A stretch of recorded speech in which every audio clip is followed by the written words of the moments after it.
Welcome to my Asshole Podcast. Let's get into it. Without further ado, let's get into our thread. On Tuesday, we did the thread of what is the worst thing to say on a first date. So now we're going to do what is the worst thing to do on a first date. All right? So let's get it going. Browse through dating apps on your phone throughout the day. What the fuck? Come on, bro. Is the date that bad where you gotta be swiping on fucking dating apps? That's crazy. Girl, the weather is nice. Me, thanks, bro. Come on now. Bruh. Conversational skills, man. Come on. Forgot her name. Oh, shit. Oh, I don't know how you forgot her name. But I guess that could happen. Yo, ladies, let me know if you met a guy on a dating app and then you decided to go on a date with him and then you found out he didn't know your name that whole time on being on a date with him. What would you think? Man, I feel like girls would have been like, I'm not going on a date with that nigga ever again. I farted on her porch and her mom laughed so hard she called her sister to come over to meet me. What the fuck? Okay. All right. Keep bringing up your ex. It makes you seem like you're not over it and not ready to move on. Oh. I always say, like, bro, if you're bringing up your ex on a date, man, you're not over them. Nah, I don't know what you're doing. You're just trauma dumping on somebody, and it's like, what are you doing, bro? Why are you out on dating apps? Why are you dating? Like, you need to get over that first and then hop into something else. Like, golly. I read somewhere that this guy put his hand on the girl's belly and said, soon this will be plump with my seed. Bruh. What the fuck? I'm telling you, man, a lot of these guys, they should not be dating. Like, what are you guys doing? He said, he touched her belly and said, damn, soon this is going to be plump with my seed. And you expect her to just be like, oh, it will. I can't wait. Like, bro, like she's going to look at you like, what did he say? What? No, this is the first date, bro.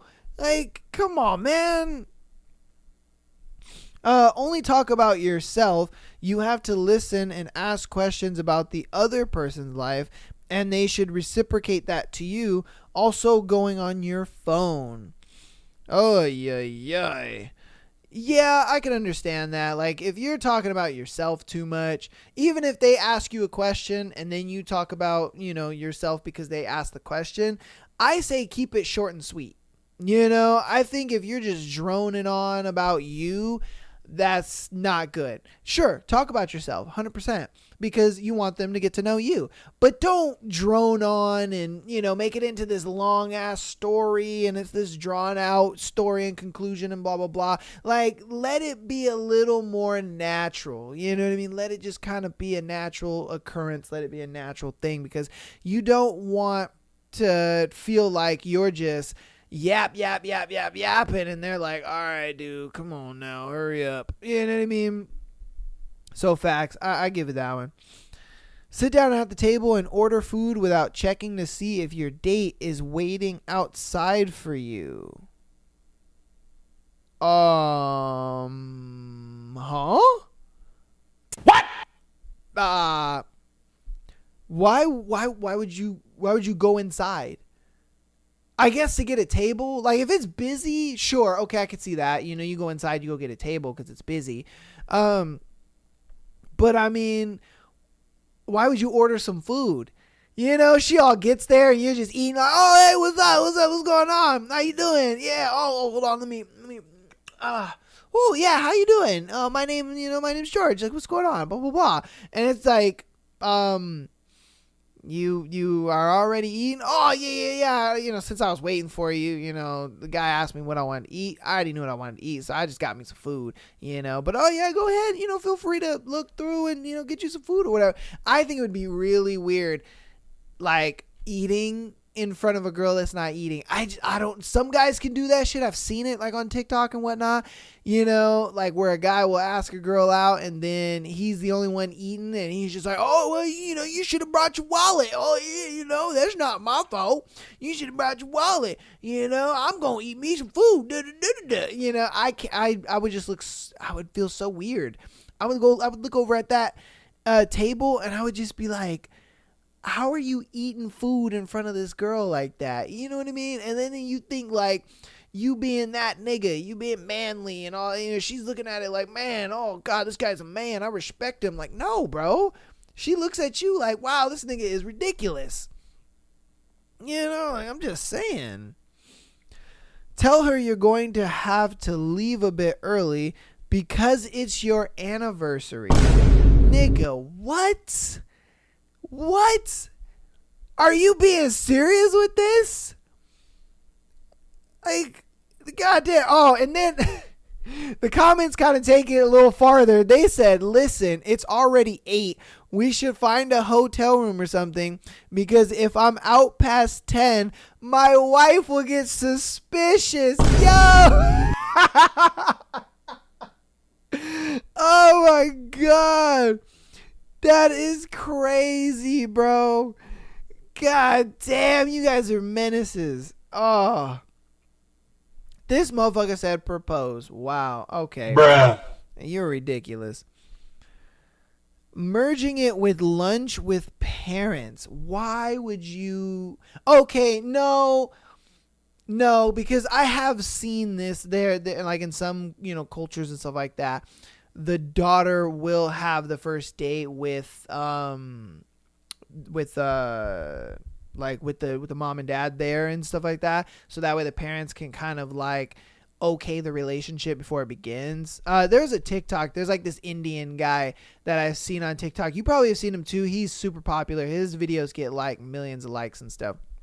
And so, he went out on a date with a girl that he met, and she was an Indian girl and he's an Indian guy, and he's like, oh my God, this is so great. I can't believe I got to date and this was so much fun, and he was all happy about it. And he does the little Indian voice too and stuff like that. So that's why I did the voice. But, he was like, I sat down at the table, and, where they were supposed to meet. And he was like, her dad and her mom was there.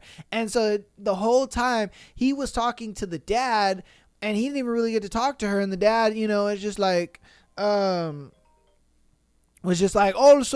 what are you doing, in your life? And what, do you have job? And he's like, oh, I do social media. And he's like, social media? How is social media going to take care of my daughter like that? And so they were just going on about it. And he was telling the story. So I'm like, okay, it happens.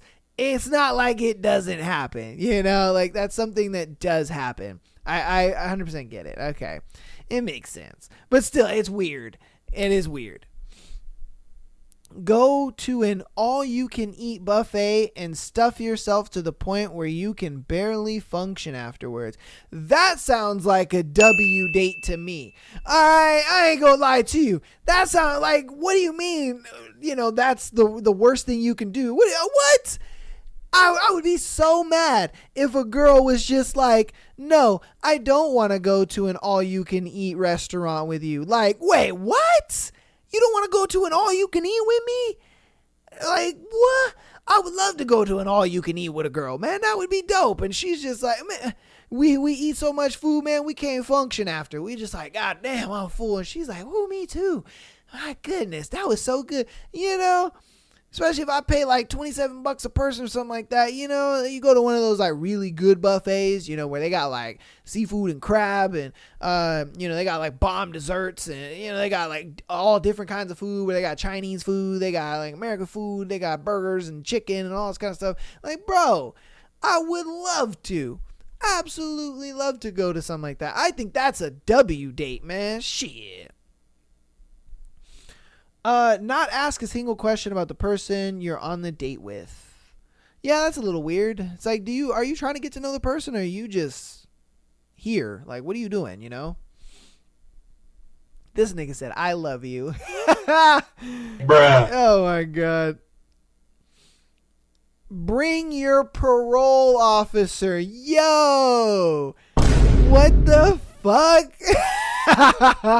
That would be some crazy shit. And weirdly enough, I feel like some girls would be down with that.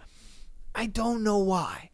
Because I have seen a few clips where girls are just like, oh, you know, date a broke guy or date a guy who was in jail, you know, or like a convict or whatever. And some girls would be like, oh, yeah, choose a convict. Oh, because he's dangerous and this and that, blah, blah, blah.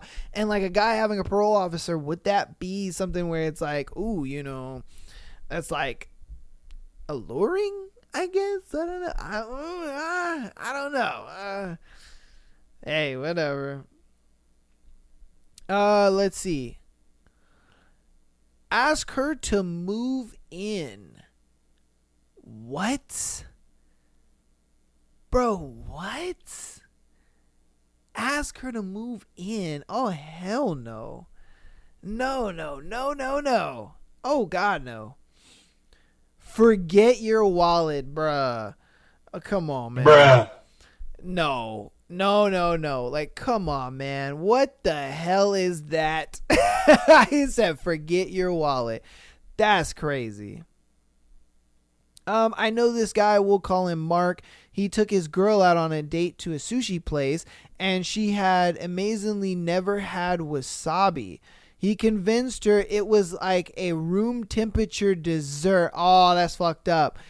Some kind of green tea flavored sweet or something. So she ate it all in one bite. Oh no. Against all odds, they're still dating. Yo.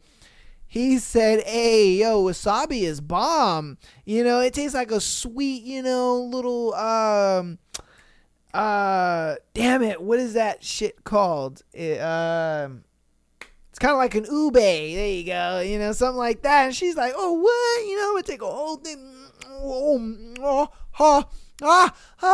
Oh, Jesus.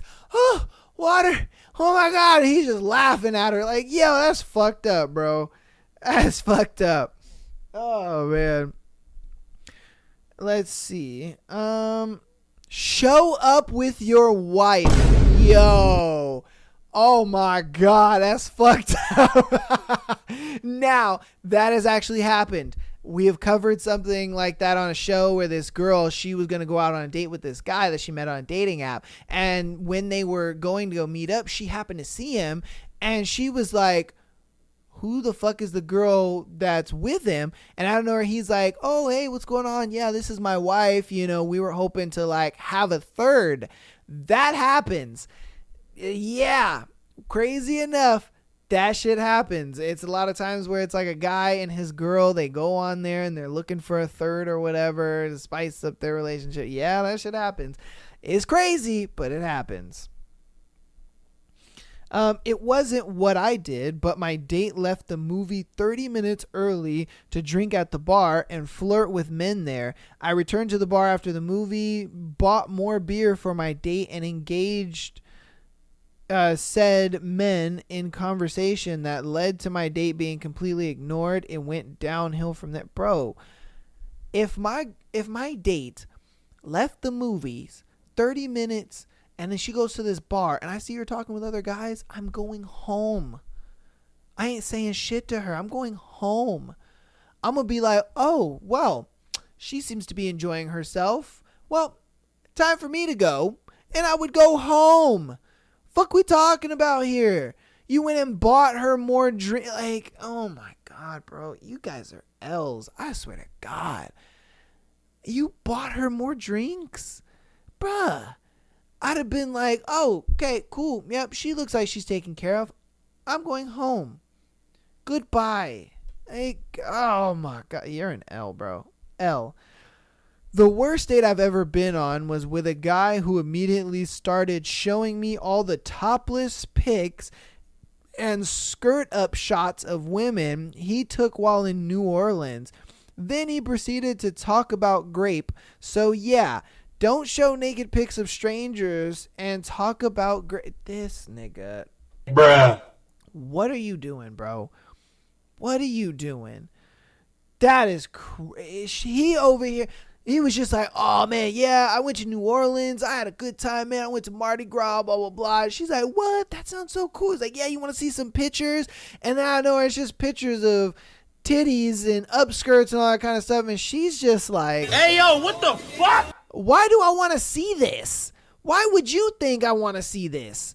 What did you think? Like, you show me pictures of naked chicks and upskirts and being weird and shit like that, and I'm going to just be like, oh my God, you must have had a great time in New Orleans, didn't you? No, bruh. She's going to look at you weird as fuck. You know what I mean? She's going to be like, yo, no thank you. I'm done with this guy. And then talking about grape and all that kind of like, that's just a dumb conversation to have with a girl altogether. I don't know what's going on with that, but hey, do your thing, bro. Do your thing. All right. Make sure you order milk steak and tell her you're on a full-on grapist. What the fuck is milk steak? Okay. All right. Okay. All right. What is the okay? In fact, that show has provided me with a lot of don't tips. Don't eat cheese, vomit blood on her after you were poisoned by your constitutes. Assume they are retarded. Wrestle your probably gay friend for your date's entertainment. Be anything less than a 5-star man. Hashtag golden god. Stray from the dentist system. Leave if once you find out that they may be handicapped while your friend gives them some sick ass denim. Okay, y'all niggas are just no. I'm not even gonna. What are you guys talking about, bro? You guys are weird as fuck. And like a lot of dudes be wondering why they be having trouble with women and they can't get dates. So like y'all niggas are weird, bro. You're weird. What is that? Like, okay. All right, man. We're going to do like 3 more. Say you don't want much food and then sit trying to eat mine. Bitch, I will remove your hands if you reach for my tempura again. Oh, my God. That is funny as hell. Oh, my God. Come back from a toilet with a bit of poo on your forehead. Yo. Hey, yo, what the fuck? You have poo where, bro? What the hell? How do you have it on your forehead? Like, how does it, what? No. How does that happen? Come on, man. God damn. Ah. This motherfucker. Oh, come on, man. He said saying her pussy when the waitress asked, what would you like to eat? Bruh. Oh, my God. Now, that could work if, like, you guys are on, I don't know, maybe date 5 or 6 and she understands your humor. You know what I mean? She understands your humor. You guys are cool and you guys understand shit, whatever the case may be. Okay, I can understand that. But this is a first date we're talking about here. You know, like, I get it. Unless she knows, like, your humor prior to that, okay, it could work. But normally, I don't think that would work. All right, this will be our last one. If you don't agree on something, ask how you will raise the kids. Then you should start negotiating about how you would divide assets during the divorce, but that would be misconstrued as playful banter. Stick to your guns. Let her know it's a joke. You need to get that bottom of the issue if there's any hope for this relationship, which is currently only 20 minutes old. If she genuinely acquiesces, ask her if it's because she's weak-minded or weak-willed, because it's just as disconcerting as her wanting to put beans in chili, let alone call it chili after the fact that she has put beans in it. Nigga, what? Hey, yo, what the fuck? What? What kind of advice are you trying to give, bro? Like, huh? He said, hey, yo, ask her, hey, if we had kids, how would, let's see, how would you raise our kids? And then if you liked what she said, then you would ask, okay, well then if we were ever to get divorced, how would you negotiate divvying the assets during the divorce? And make it playful though, so that way, she doesn't take it too heavy or whatever. And then, if you, okay, and then if she is like, she says something good about the divorce thing, then ask her if, she's weak-minded for agreeing with you or weak-willed for, because it would be discerning if she agreed with you. And then he compares her agreeing with the guy being weak-willed as to putting chili in, or beans into chili, because if you put beans in chili, it's no longer chili. Like as if her not going against the guy. This makes no sense to me. All right, my brain's hurting now. Because bro, it's like nothing fucking makes sense. He's just saying like, if she, ask her about the raising the kids and what would happen if you guys divorced, but do it playfully. Then if she acquiesces to, meaning like if she is good with you, like what she says is what you like or whatever, then you ask her, okay, so you agree with me on all of this, or, you're more in my favor or whatever the case may be. Do you think that makes you do you think that makes you, hold on, let's get the verbatim. Does that make you weak-minded or weak-willed? Because you acquiescing to me is like putting beans in chili and then calling it chili because there are no beans in chili. Bro. What are you getting at? Like, I feel like a girl would be so confused, because even I'm fucking confused. You know what I mean? So imagine a girl on a date. She's just like, huh? What? Like, I don't understand what's going on. You know what I mean? And she would just be like, bro, homeboy literally asked me some old goofy ass question talking about putting beans in chili is... putting beans in chili is not chili because you put beans in it. Like, what in the hell is going on? Like, y'all, you guys are weird as fuck, bro. Oh my God. All right. That's going to be that thread for today, man. Thank you guys for being here with that crazy thread. That last guy is just weird as fuck. Let's get on to the announcements before we get into Haunting Adeline. You guys have been loving Haunting Adeline. I appreciate that so much, man. We are on chapter 10 and 11 for today. So I'm excited, man. Woo! We've been getting into the juicy juice with it because, last time we left off, she had took homeboy from the club home. He fingered the shit out of her, you know what I mean? And she was feeling good and was like, ooh! But homeboy was not having it. He was like, how dare you finger my woman?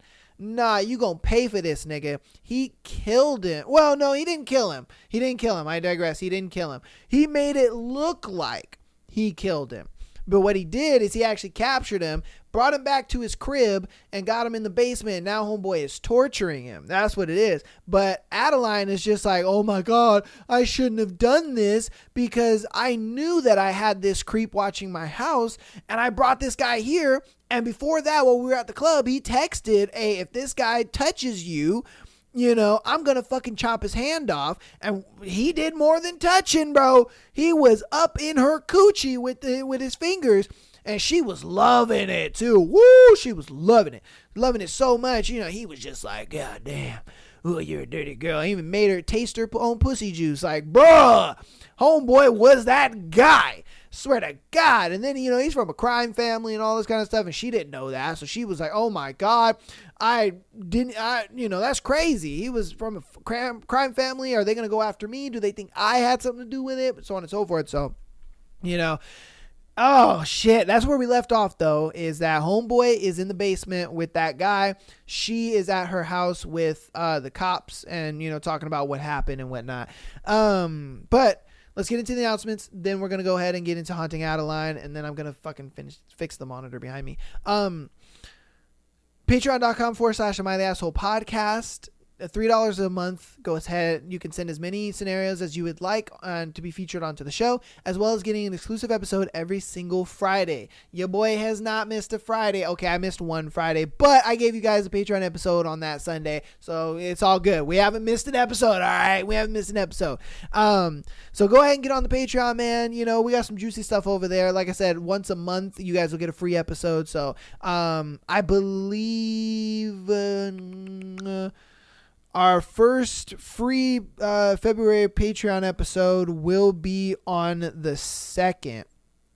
So that one, I believe by the time this episode comes out, that one should already be out. So yeah. So hopefully you guys enjoyed the January as well as the February Patreon episode. And so, yeah, man, you know, check out those free episodes. See if it's for you. See if that's something you like. And then, you know, if you want, go ahead and get over there, pay the $3 a month. As well, TikTok and Instagram for the clips, man. We've been killing it on TikTok. I appreciate you guys so much for all that support. My God, you guys have been killing it. So thank you guys for all the support there. On listening platforms, keep downloading the podcast and keep rating the podcast. 5 stars is preferable, but rate it honest, okay? I love you guys. Thank you guys so much for all the support, man. Without further ado, let's go ahead and get into chapter 10 and 11 for Haunting Adeline. So I'm going to get you guys set up here. All right. Chapter 10. The Manipulator. Have you heard anything? I interrogate, my phone growing slick from the persistent anxiety since Arch went missing from my doorstep. No one has been able to locate him, Daya answers through the phone. She's been looking into Arch's disappearance herself since I told her what happened last night, never one to rely on the police to solve anything. But Daya doesn't have much to go off of. She hacked into Arch's known enemies' systems, their cameras, phones, laptops, and the GPS on their cars. Just like we suspected, they had no connection to Arch's disappearance. At least, not that we could find. It was my shadow who took him. And without having any idea who he is, there's really no way to find Arch. I can't believe this is happening. I practically got this man killed, I say, tears pricking at my eyes. Babe, I hate to say this, but I don't think that's the worst thing that could have happened. I think this guy would have really hurt you. The things he did to his ex-wife, they're unspeakable. He wasn't a good man. None of those guys were. She trails off, and I don't need her words to know she's thinking about Luke. She said they had an incredible night together, but she ghosted him the second she found out what kind of guy Arch was. She said anyone who is friends with a man like Arch isn't a nice man themselves. Can't really disagree with that either. I take a deep breath. I know you're right. I guess I just don't like that he was hurt, maybe killed because of me. I would have much preferred one of his many enemies caught up with him. Yeah, that would have been the best-case scenario, she allows. The best-case scenario would have been a wild night of hot sex with a hot guy where I orgasm multiple times and then send him off on his merry way. I interrupt. She pauses a beat before saying, Yeah, you're right. But that's not what would have happened. Not with this guy's history. He's violent. Well, apparently, so is my stalker. I know, which is why I'm hooking you up with a security system. You are not going to be another statistic, not more than you already are. If you die, I have to follow, and I'm quite attached to my body. God gave me a good one this lifetime. I roll my eyes at her dramatics, especially because she's not even religious. Okay, just bill me for it. I agree. I like the idea of having cameras in my house. It makes me feel better about someone sneaking around when I can't see them. I'll be over later to set them up. Getting cameras will be the first thing to happen in a month that gives me any semblance of safety, no matter how fragile it is. I'm just finishing up another chapter when I hear the USPS truck pull up. The mailman has always been a pretty nice guy. He doesn't stick around long and spends most of his time glancing around nervously. The last time I asked him about it, he said something evil happened here, and since a man went missing off my doorstep last night, I'd say several evil things have happened here. I open the door just as he's dropping off several cases of books. I have to sign these and get them shipped out to my readers. 8 large boxes later, the mailman is panting, sweat running down his light brown face. "Thank you, Pedro. Sorry for all the boxes," I say, waving awkwardly. He waves a hand in acknowledgement before getting back in his truck and shooting off. I sigh, staring at the boxes with a look of dread. These are going to be a bitch to haul in. I step out, but my foot knocks into the corner of something heavy.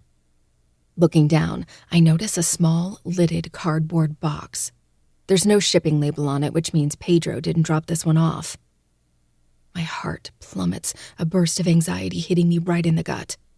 I don't know why, but my eyes dart towards the woods, as if I'm actually going to see someone standing there. I don't. Of course I don't. Sucking in a deep breath, I pick up the box, and then nearly drop it when I see a smear of blood where the box was sitting. Oh, fuckity fuck, God! Please don't allow this to happen to me on this fine Sunday morning. Please let me not find what I think I'm going to find. I pray out loud, my voice cracking as a drop of blood lands on my toe. Hands shaking, I set the box back down and just panic.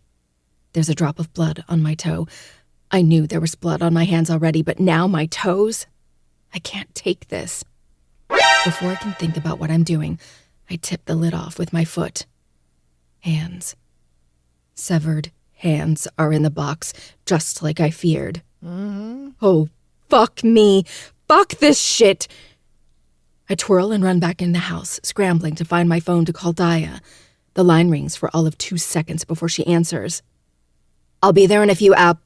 Daya?" "What happened?" she asks sharply. "A hand.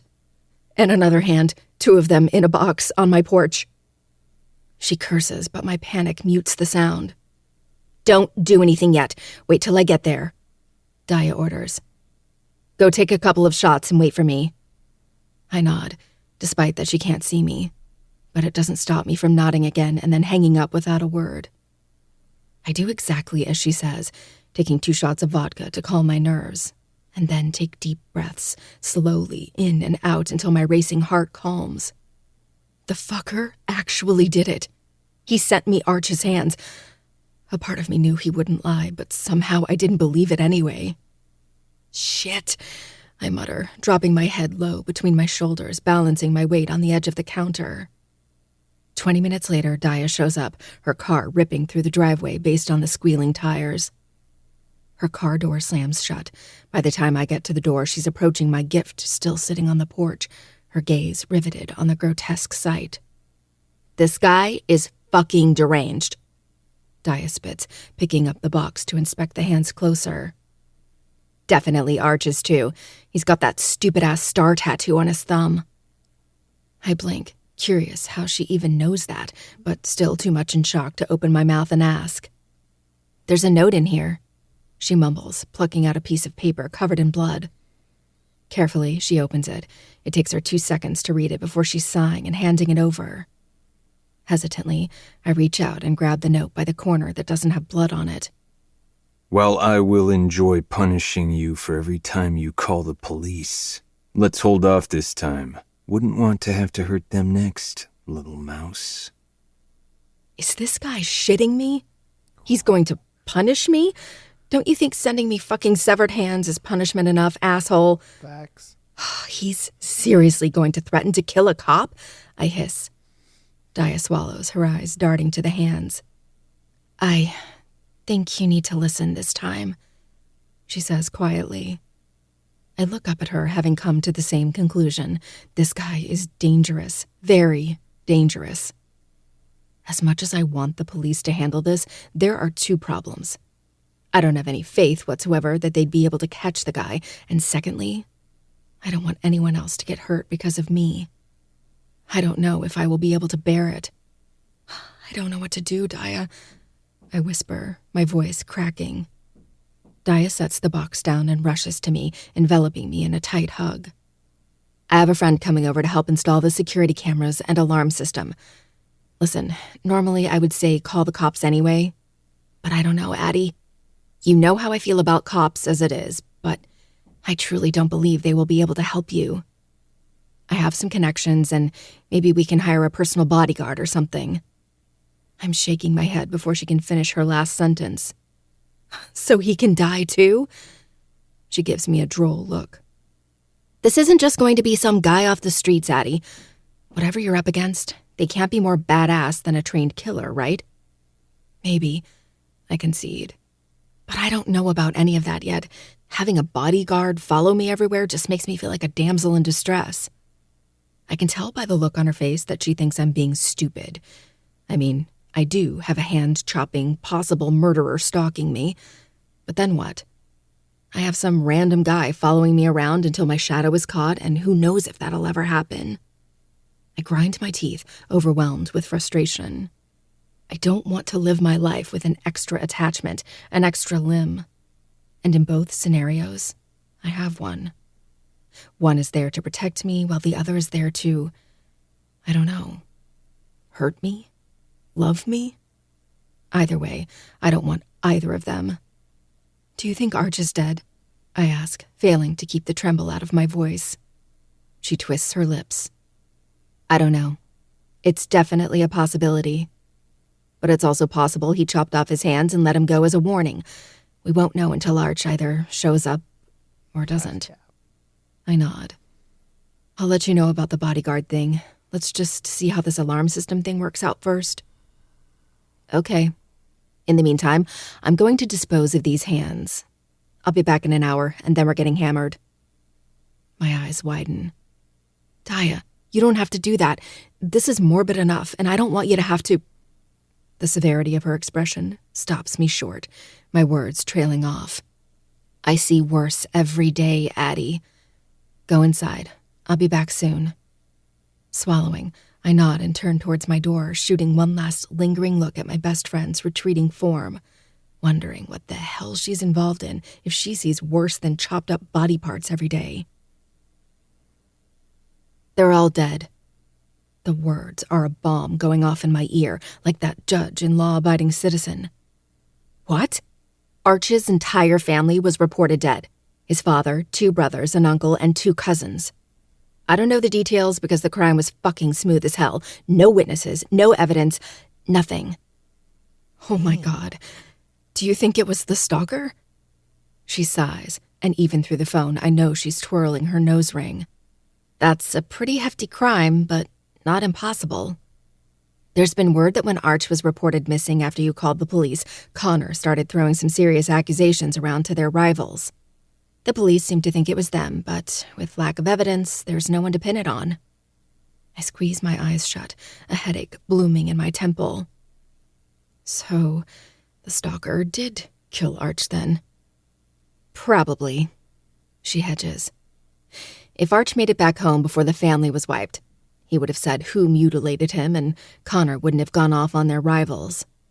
So, I think it's plausible that Connor's accusations are what got the rest of them killed. There's so many emotions swirling in my head, and I can't make heads or tails of what I'm feeling. I'm fucking horrified that my shadow murdered somebody. But he was an evil man. That shouldn't matter, should it? And to be perfectly honest, I think his true intentions for killing Arch were because he touched me, not because of his crimes.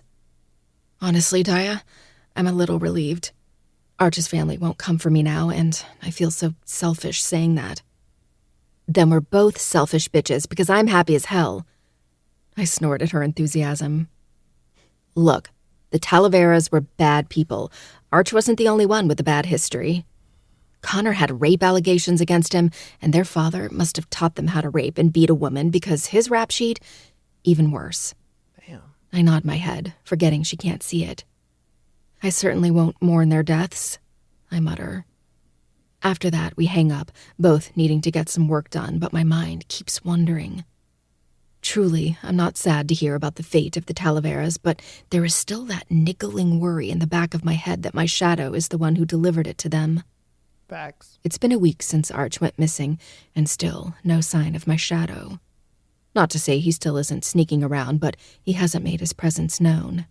Daya's friend set up my new alarm system and cameras, and I'm ashamed of how obsessive I've been with checking them since. The naive part of me is hoping now that I have a security system he'll stay away. But while I make a lot of stupid decisions, and I mean a lot, I'm not stupid enough to believe he isn't going to show up here soon.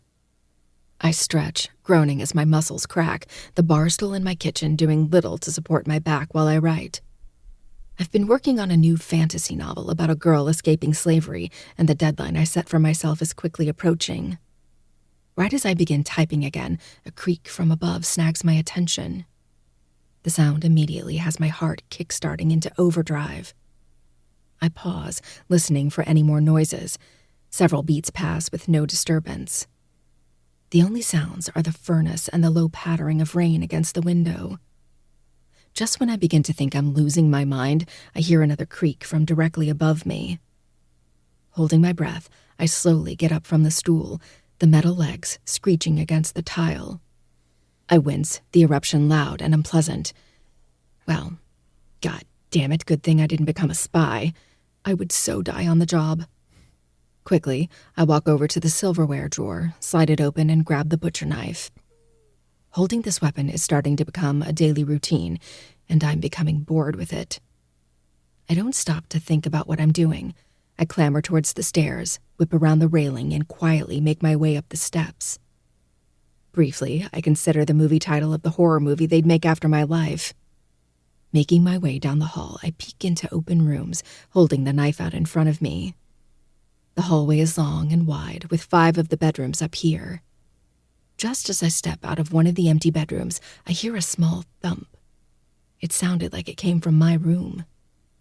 With bated breath, I creep down the hallway, holding all my weight on my toes. No fucking idea how ballerinas do it. My bedroom door is shut. Adrenaline steadily releases into my bloodstream, like injecting heroin in a vein. It wasn't shut before. I stand outside my door, staring at it as if it's going to grow a face and warn me of what's inside.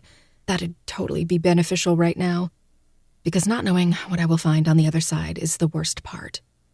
That's what makes my heart pound viciously in my chest and tightens my lungs.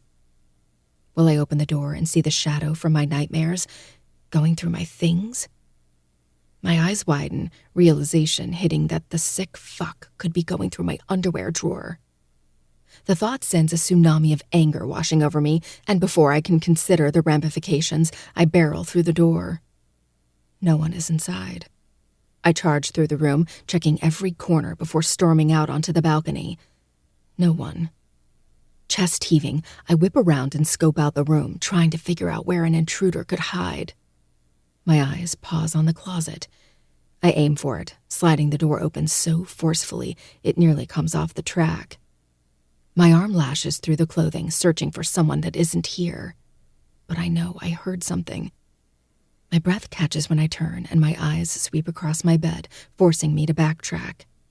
Right under my bed is Gigi's diary, lying on the floor and flipped open.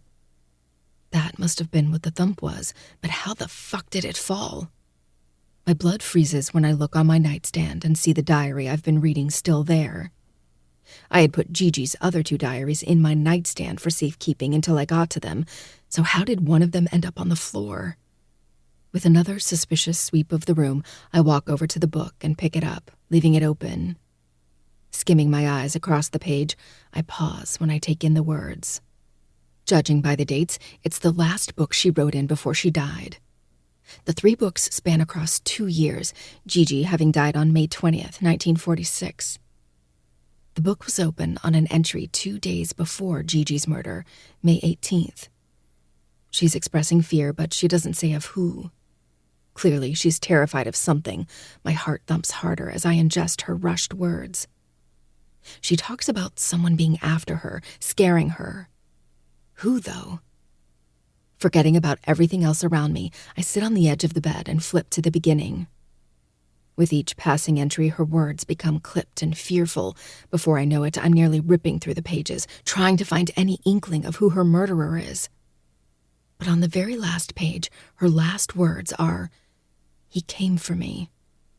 No lipstick kiss on the page, just those 4 daunting words. I turn the page, looking to see if there's more, desperate for it, actually. There are no more entries. but I do notice something strange. A jagged piece of paper sticks out from the spine. I trace my fingers over it. A page has been ripped out of the diary. Did she write down something important and decide it wasn't worth the risk of anyone knowing? All 3 of these books are risque, full of cheating and sex, above all, full of love for a man that stalked her.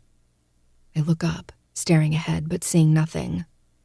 When Mom left, she left with the hopes that I'd listen to her advice and move out of Parsons Manor, but when she walked out of that door, the sickening smell of her Chanel perfume lingering in my nostrils, I decided I didn't want to move.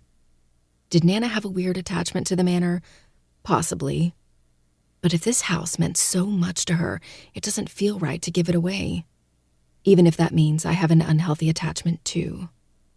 And now that decision is only solidifying. There's no way this book could have ended up on the floor. Yet it did. And I don't know if it was Nana's doing or Gigi's, but someone wanted me to read these entries. Do they want me to find the person who killed Gigi? God, I can't imagine how difficult it would have been to solve a murder in the 40s with such underwhelming technology. Is her murderer even still alive? Maybe it doesn't matter if he is or not. Maybe Gigi wants justice for her murder and for the man that ended her life too soon to be exposed, dead or alive. I exhale a shaky breath, my fingers tracing the 4 daunting words. He came for me. Can you please explain to me why you're making me hack into the PD's database to look at crime photos of your murdered grandmother? Daya asks from beside me, her fingers hovering over her mouse.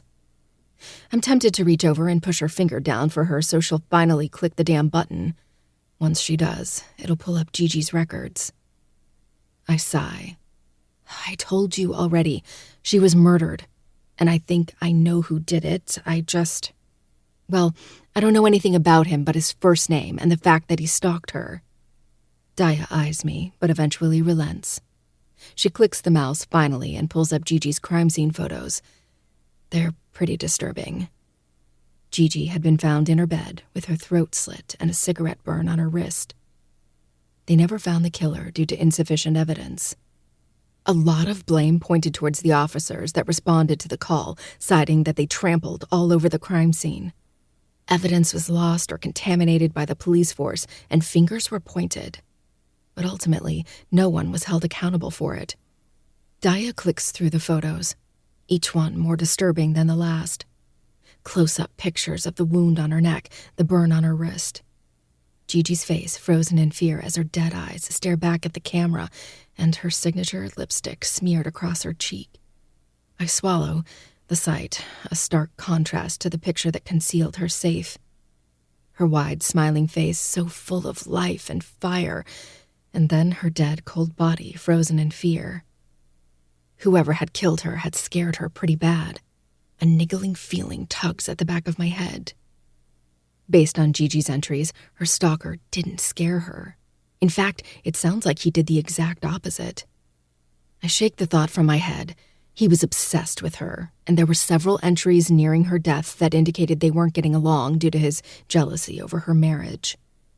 His obsession must have been of the deadly variety. Daya then clicks over to the police reports, not just the ones released to the public, but documents from the investigation that were confidential. Technically, the investigation is still open. It's just gone cold. We took our time reading through the documents, but in the end, the only thing we learned was the time of death and the fact that Gigi fought, and fought hard. My great-grandfather, John, was immediately ruled out due to having several eyewitness reports seeing him at the grocery store during the time of the murder. I bite my lip, the thought eliciting guilt, yet I can't help but think it. What if he was still an accomplice? I shake the thought from my head. No, there's no way. My great-grandfather loved Gigi, despite the fact that their marriage was falling apart at the seams. It had to be her stalker. It's the obvious explanation. The stalker gained Gigi's trust somehow, made her feel comfortable enough that she relaxed around him. And then he killed her. There has to be significance to that ripped-out page, I murmur, growing frustrated from the lack of evidence. I could never be a detective and do this shit every day. Maybe the killer did it. Daya guesses, scrolling mindlessly through the pictures. I twist my lips, considering it before I shake my head. No, that wouldn't make sense. Why would they rip only one page out and not just dispose of all the journals? They're all incriminating, whether it was the stalker or someone else. Gigi speaks of being hunted.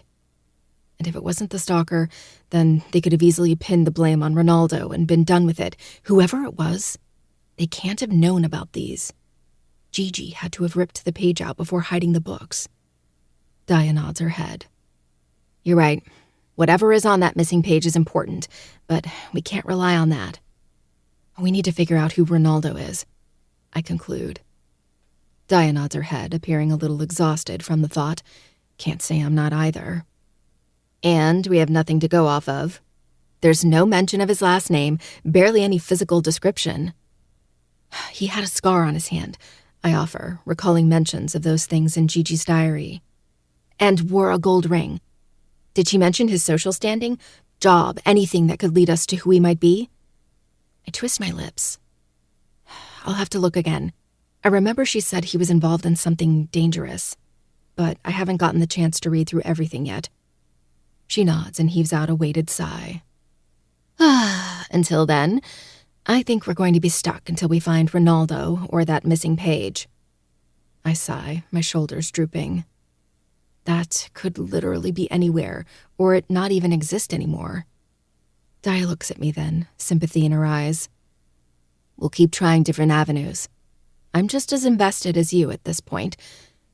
I shoot her a grateful smile before looking back at the crime scene photos.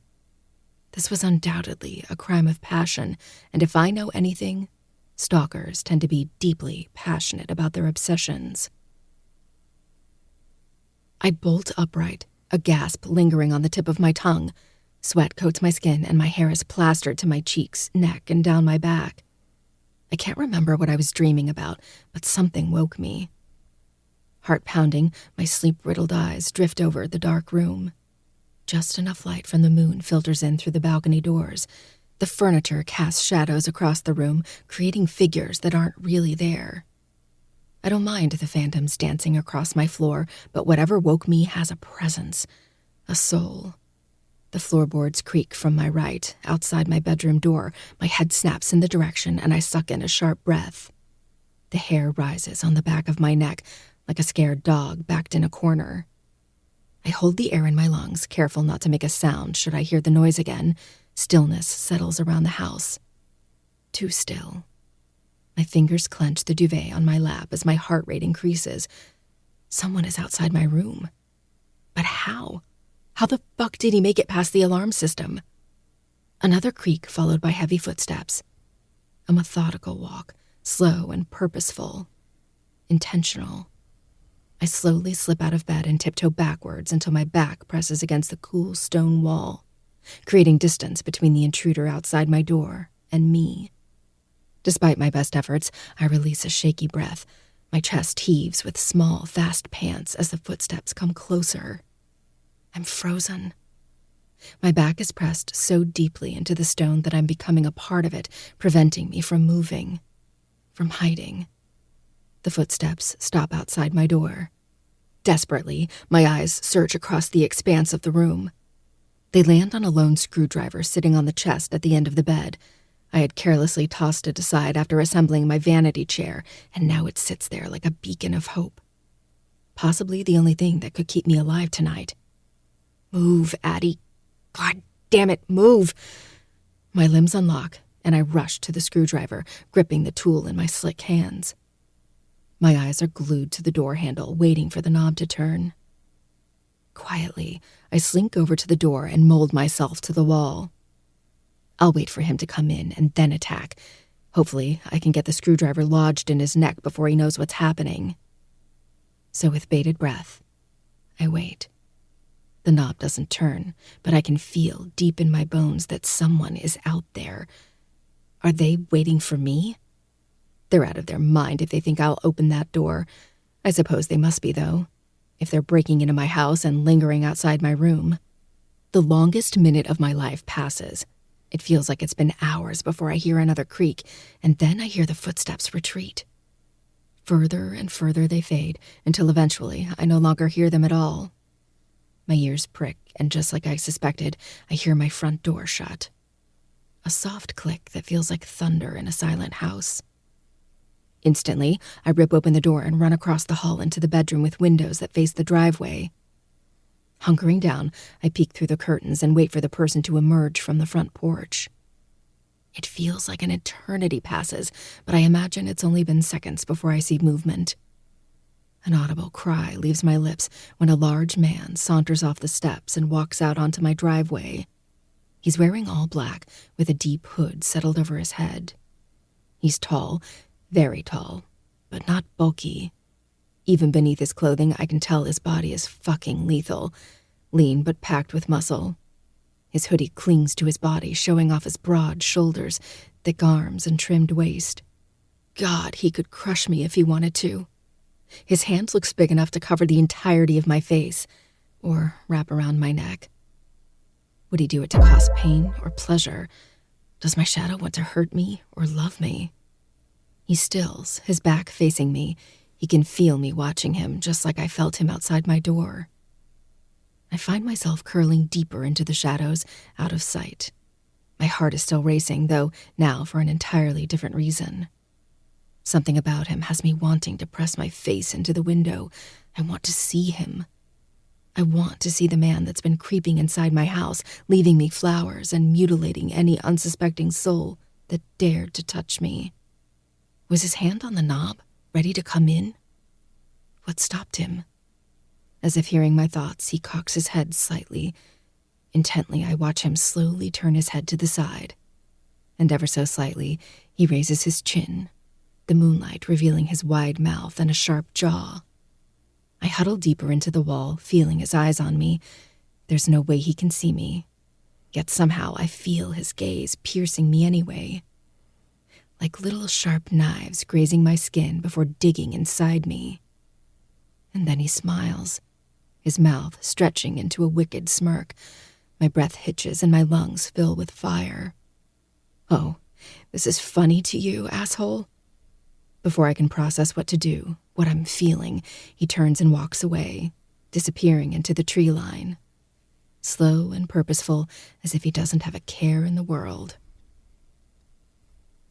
September 18th, 1944. He came back. Ronaldo came back. He was bruised and hurt when he did. Cuts marred his beautiful face. Bruises discolored his skin. I was so excited to see him I threw myself at him. Only then did I notice the grunt of pain. I nearly cried when I saw his hurt. He couldn't tell me what happened, but I think the distance got to both of us, because I lied with another man. A man that was not my husband.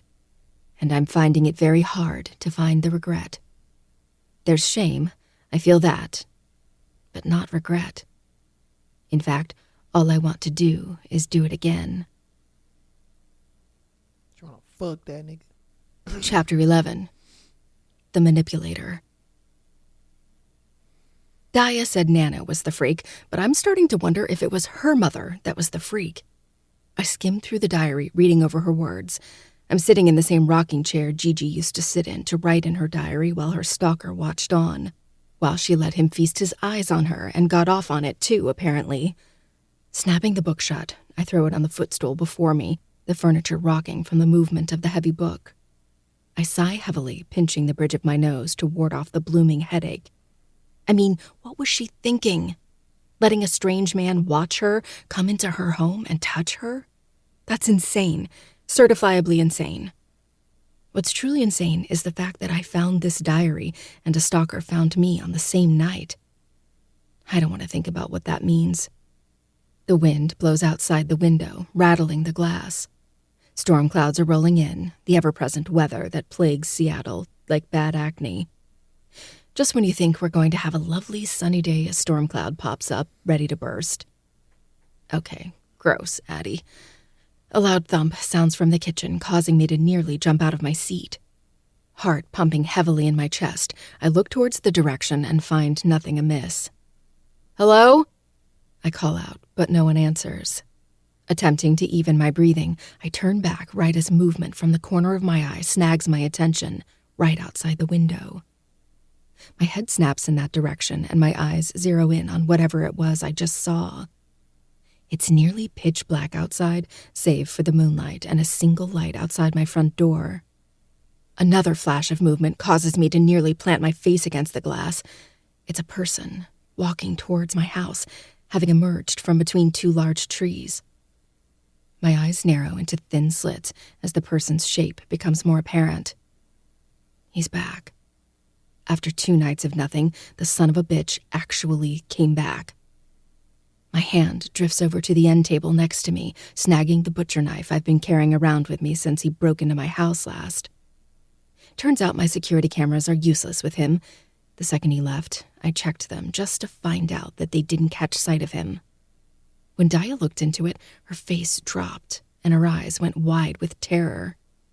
He spliced the cameras, hacked into them, and made it appear as if nothing was happening while he was walking through my house while I slept. She said not only did he splice the camera feed, but he did it so well it was untraceable. The only reason Dia was even able to come to that conclusion is because she knows how technology works, and she does the same thing herself for her job. This guy is dangerous, in more ways than just his violent tendencies. I grip the handle in my fist and settle it on my lap. As he nears, my heart pounds in my chest, matching each step he takes towards me. I stand and close in on my window. I don't know what I'm doing exactly. Provoking him? Daring him to come inside my house again? If he does, I have every right to defend myself. The man stops about 20 feet away, his face once again hidden deep in a hood. He widens his stance as if getting comfortable, plunging a hand into his hoodie pocket and pulls out something I can't see. It's not until I see him flick a lighter, defining his impossibly sharp jawline and a cigarette sticking out from his mouth. He lights the cigarette and then the flame goes out, leaving nothing but his moonlit silhouette and a blaring cherry. He stares, and I stare back. Without looking away, I grab my phone from the end table. I listened to him and didn't call the cops when he sent me that fucked up box of hands, but he didn't say I couldn't call them when he's standing 20 feet outside my window. I look down to unlock my phone, and when I glance up, my thumb freezes. The moonlight spills over his silhouette, and with perfect clarity, I watch him slowly shake his head at me, warning me not to do what I'm about to do. I glance at my front door, fear steadily trickling through my body at an alarming rate. It's locked, but he's already proven that it's futile. I calculate the distance between him and the door. How long would it take him to run to it, break through, and get to me? At least a solid 30 seconds. That's enough time to dial 911 and tell them someone is trying to hurt me, right? But it would be pointless. It's going to take the police no less than a half hour to get to me. As if hearing my thoughts, he takes a few steps closer, his hand periodically pulling the cigarette from his mouth as he puffs. Is he challenging me? My spine snaps straight, and white-hot rage fills my vision. Who the hell does this dude think he is? Growling under my breath, I storm to my door, unlock it, and whip it open. He turns his head to face me, and for a moment, I almost develop a brain and run back inside. Steeling my spine, I angrily stomp down the steps and charge towards him. Hey, asshole! If you don't get off my property, I will call the cops. Later, I'll ask God why she made me the way that I am, but right now, all I can do is plant 2 of my hands on his chest and push when I get close enough. I don't allow myself to register the defined muscles under his hoodie, because only psychos would focus on that right now. The behemoth of a man doesn't move back an inch, nor does he speak, or react, or do anything. Harsh, angry breaths huff from my nose like a bull as I glare at the hooded man.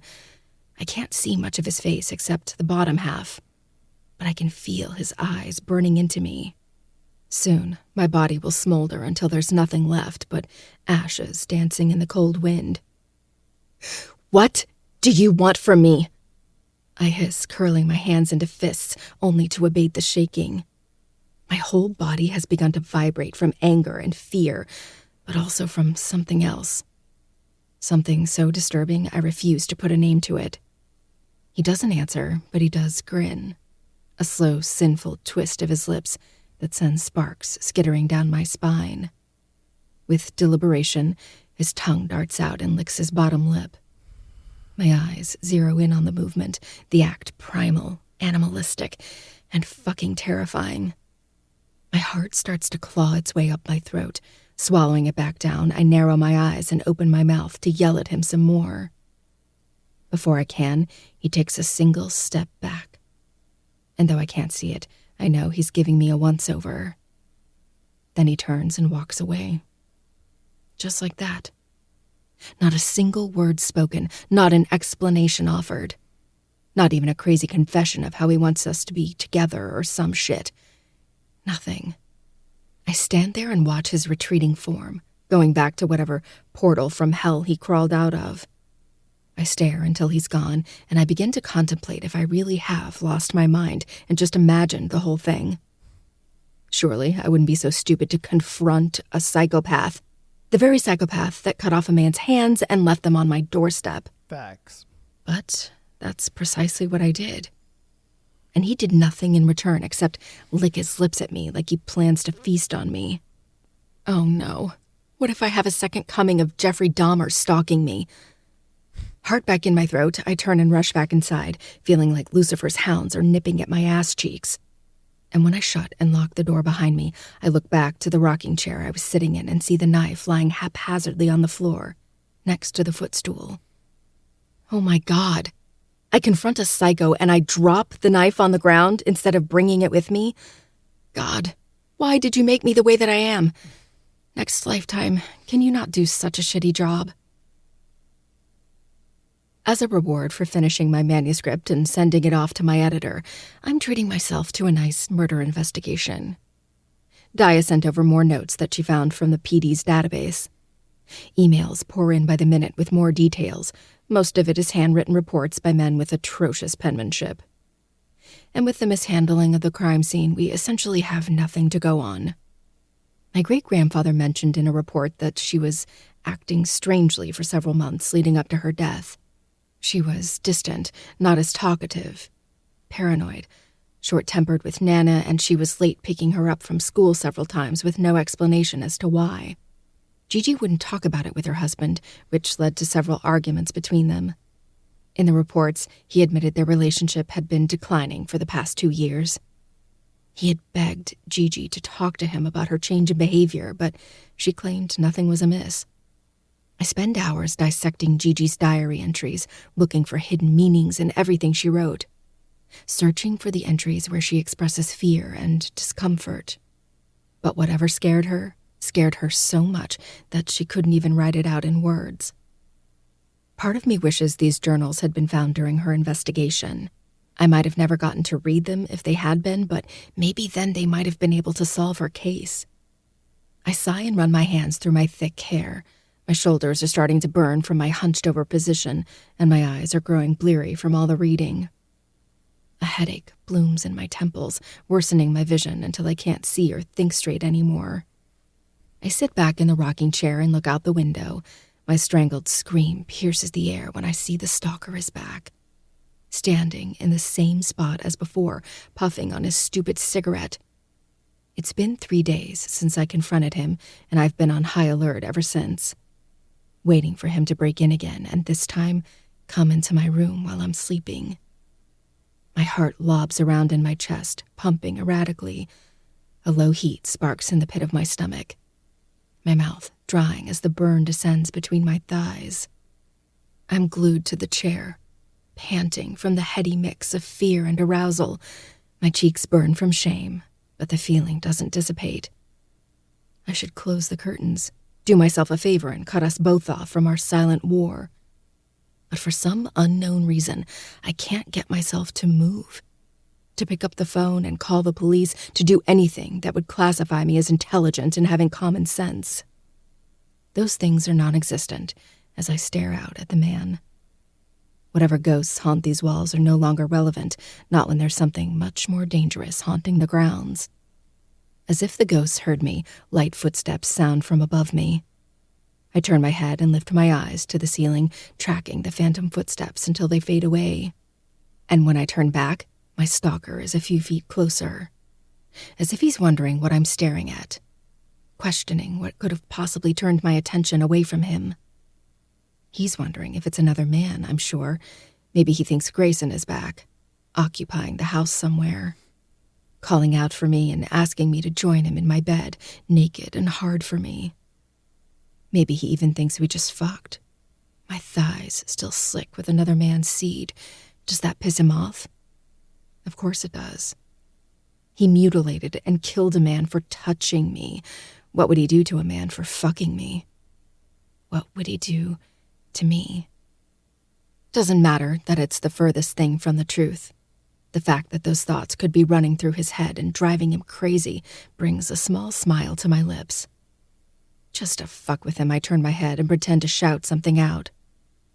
"What are you doing?" I say aloud, aiming my words towards a ghost that'll never reply. Looking back at my shadow, I see him pull out his phone, the blue light getting lost in the depths of his hood as he looks at something. Several seconds later, he tucks it away in his pocket, slides out another cigarette from the pack, and lights it up. Chain smoker. Gross. He sticks around for another 15 minutes, and during that time, I scarcely look away. It feels like a game almost, and I've always been a sore loser. I'm thinking, Jesus, I don't have to travel for this book signing event. Another big romance author is hosting it, and luckily it takes place in good old Seattle. A thin layer of sweat coats my skin as I look myself over one last time in the mirror. "You've done a million of these, girlfriend. You're going to be fine," Daya assures from behind me. I'm wearing a flattering red blouse that shows off my body nicely without looking too racy or inappropriate, and ripped black mom jeans. I painted my lips red and slipped on comfortable checkered Vans. My cinnamon hair is curled into loose beach waves, completing the casual but chic look. I don't usually like to dress up for these things. I'm sitting in a chair all day, so I make sure to look nice enough to take pictures with and leave the rest to comfort. I sniff my armpit, double-checking that my deodorant didn't lie to me and doesn't fight against tough odors. I know, but it doesn't make them any easier, I grumble. "What do you call yourself?" Daya asks, quirking a brow at me. I sigh.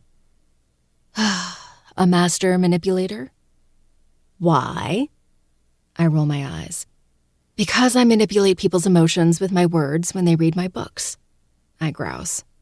"Exactly. So that's all you do, except your mouth says the words instead of your fingers. Fake it till you make it, baby."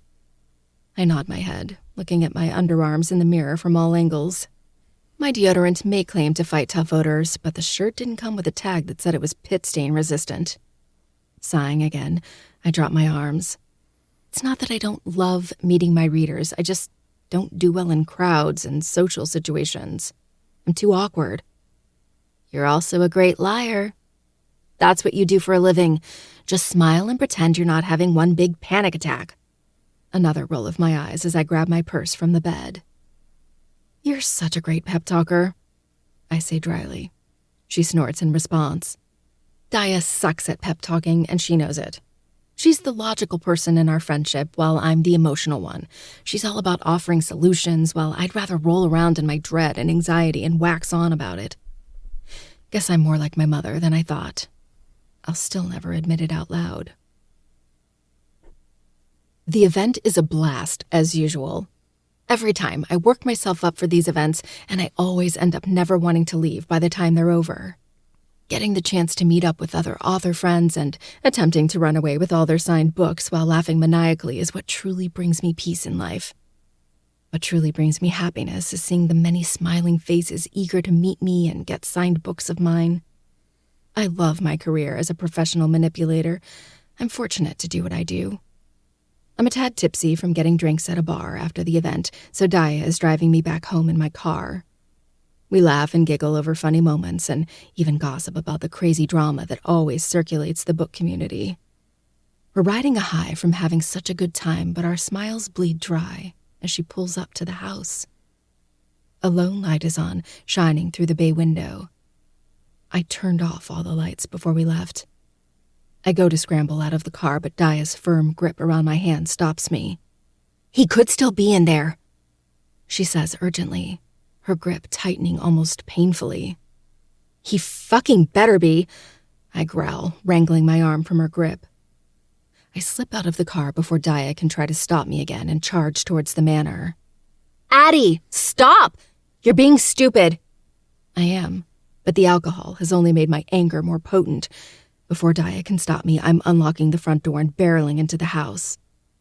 A single light is on over my kitchen sink, too weak to illuminate the front of the house properly. No one is waiting for me, so I start flipping on lights to diminish the ominous tone in the air. "Come out, you freak!" I yell, storming into the kitchen and grabbing the largest knife I can find. When I turn, Daya is standing in the doorway, looking around the room with an alarmed expression on her face. I was so intent on killing the bastard, I didn't even bother to look around. The entire living room is covered in red roses. My mouth pops open, and the words on my tongue stutter and evaporate. I turn and spot an empty whiskey glass sitting on the counter, a dribble of alcohol at the bottom of the glass, and a distinct mark on the lip. Lying next to the glass is a single red rose. My widened gaze clashes with Daya's. All we can do is just stare at each other in shock. Heart in my throat, I finally choke out. "I need to check the rest of the house." "Addie, he could still be here. We need to call the police and leave, now." I bite my lip, two halves warring inside me. I want to look for him, confront him, and stab him in the eye a few times. But I can't endanger Daya more than I already have. I can't keep being stupid about this. Relenting, I nod my head and follow her out of the manor. The brisk air doesn't even penetrate the ice settling in my bones. What else did he do? A snarl forms when I realize that he probably went into my bedroom, touched my underwear, maybe even stole some. The operator's voice cuts through my thoughts. I was so zoned out I hadn't realized Daya called the police for me. She describes the situation, and after a few minutes, the operator dispatches an officer and lets us know it'll take him 20 minutes to get to us. I know the stalker isn't here anymore. I know it in my bones. But I'm hoping he's a criminal and in the system. That way his DNA from the whiskey glass will identify him. But just like I know he's no longer here, I know it won't be that easy to catch him either. "Come home with me tonight," Daya says. We're both tired and stone-cold sober after talking to the police for 2 hours. They searched the house, and he was nowhere to be found. They did take prints from the whiskey glass to see if they could get a match. I'm exhausted, so I nod my head. Her house is 20 minutes away, and it's a good thing I tailed her the entire time, or else I might have lost focus and drove without direction. Daya lives in a quaint house in a nice, quiet neighborhood. She parks the car, and we both slump our way into the house. Her house would be fairly empty if it weren't for the furniture and the thousands of computers everywhere. She takes her work seriously, and while she doesn't talk much about her job, I know she deals with some pretty heavy matters. She's mentioned before that she deals with the dark web and human trafficking, and that alone is enough to give someone night terrors. Apparently, her boss is strict with keeping the details confidential, but there's been times where Daya has looked more haunted than Parsons Manor. When I had asked what she gets out of it, she had said saving innocent lives. That was all I needed to hear to know that Daya is a hero. "You know where the guest bedroom is?" Daya says, lazily pointing her finger in the direction. "Do you want some company? I'm sure you're really freaked out." I force a smile. "I love you for offering, but I think we both just need sleep right now," I say. Daya nods, and after wishing me good night, retires to her room. I flop on the white duvet in her guest bedroom. Just like the rest of her house, it's pretty bare in here, light blue walls decorated with a few oceanic pictures and white gauzy curtains. My eyes snag on those. Not the curtains themselves, but what's in between them. For the second time tonight, my heart lodges into my throat, pulsating against my voice box and preventing me from making a sound. Outside the window is the silhouette of a man, staring directly at me. I take a step back, ready to turn and call for Daya, When my phone buzzes, I flinch, freezing me in place and nearly choking me on the fear. Keeping one eye on the man, I slide my phone out of my pocket and see a new text message. Unknown. You didn't like my flowers? November 19th, 1944. I can't get enough of him. I'm embarrassed to even admit it. It's been months, but yet it feels like each time is new. Frank and John are going fishing today, and I'm ashamed to say that I can't wait until they leave. Despite my change in attitude, John hasn't suspected me of cheating. It's terrible, but I don't regret this love affair. Ronaldo makes me feel beautiful, cherished, something I haven't felt since before I had Sarah. He treats me like a woman, not someone to do his bidding and make him food. And certainly not like fine china, but a woman who loves to be properly ravished. I try my best not to think about it when John is home. I can't seem to control the smile on my face. And it's been so long since John has made me smile, I fear he'll grow even more suspicious. So that was a bit of a cliffhanger. Man, it was just like, you didn't like my flowers. And then it ended up like, no, hold up. Wait a minute. Hold on. No, I gotta know. Damn, it's getting good. It's getting good. Woo! Oh, shit. So if you remember when I told you, I think it was at the end of chapter 9, homeboy, he made it look like he killed a dude. I'm sure he did kill him, but, he took him to his basement, was torturing homeboy, and I guess he killed him, chopped both of his hands off, put him in a box, and was like, here you go, bitch. I told you I was going to kill this motherfucker. Then he killed his whole family. Like, yo, this man is crazy. He killed he killed his whole family, bruh. And then he's just out on the porch, just smoking a cigarette. Ain't doing nothing, not saying nothing. Oh my God, bro. Got this girl on the ropes, and then low key, she kind of like, he's sexy in a little way, like, you know what I mean? She keeps talking herself out of it. Ain't gonna lie to you, she keeps talking herself out of it. But at the same time, she's kind of just like, ooh, he's kind of sexy. I don't know. Ooh, it's getting good, brother. I think Daya works for him, though. Yeah. I was like, wait a minute. I don't know if you guys were putting that two together, but I think Daya works for him. And I think that's going to be a kind of thing where she finds that out, and it's just like, holy shit, like, Daya, yo, your boss is my stalker, pretty much. That's kind of crazy. Man, I don't know about you guys, but I'm like, Thursday can't come fast enough. I'm excited to hear what happens next, man. My goodness. This book is getting good, brother. It is getting good.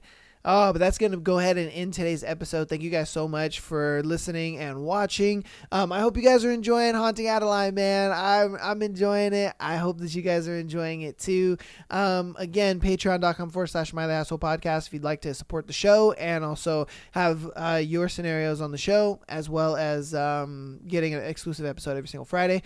Keep supporting on TikTok and Instagram for the clips, man. I really appreciate that. I love when you guys follow and comment and all that good stuff. I love reading your comments. I love seeing you guys' opinions and you guys being involved in the content. That is awesome to me. Listening platforms, keep downloading the podcast. I appreciate that so much. Rate it 5 stars is preferable. And that's gonna be it for your boy. Love you guys and peace.